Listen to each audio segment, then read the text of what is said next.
Halo teman-teman sekalian, jalani hidup itu simpel ya, sederhana sekali. Kalau misalnya kita tidak mau dibohongi, ya jangan berbohong.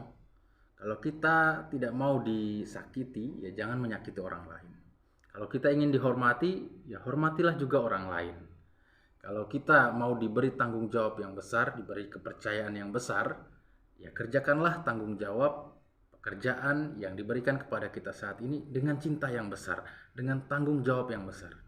Dan saya yakin suatu saat kepercayaan yang lebih besar, tanggung jawab yang lebih besar akan diberikan kepada kita. Intinya seperti yang Yesus katakan di dalam Injil Matius bab 7 ayat 12. Segala sesuatu yang kamu kehendaki supaya orang lain perbuat kepadamu, perbuatlah juga demikian kepada mereka. Sederhana, simpel sekali.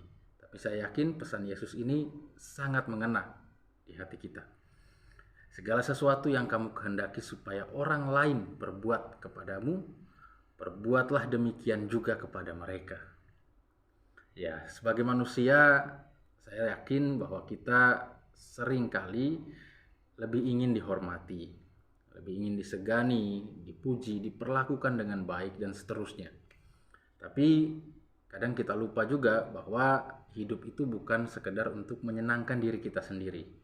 Ada orang lain juga di luar kita yang perlu kita perlakukan sama.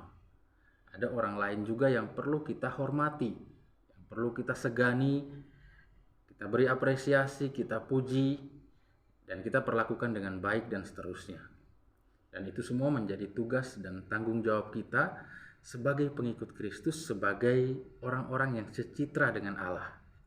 Memang untuk menghormati, untuk memuji, untuk memperlakukan dengan baik orang lain itu tidak mudah.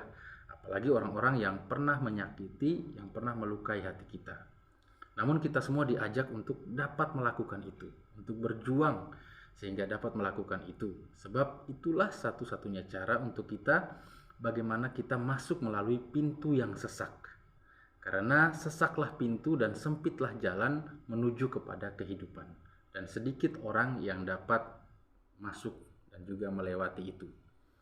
Dan kita sebagai pengikut Kristus diajak untuk masuk ke sana. Melalui pintu yang sesak, melalui jalan yang sempit, melalui luka, melalui pengorbanan, melalui sakit yang kita alami. Dan jika kita dapat melalui itu semua, saya yakin kehidupan kekal, sukacita surgawi dapat kita rasakan dan dapat kita ciptakan di bumi kita ini. Tuhan Yesus memberkati.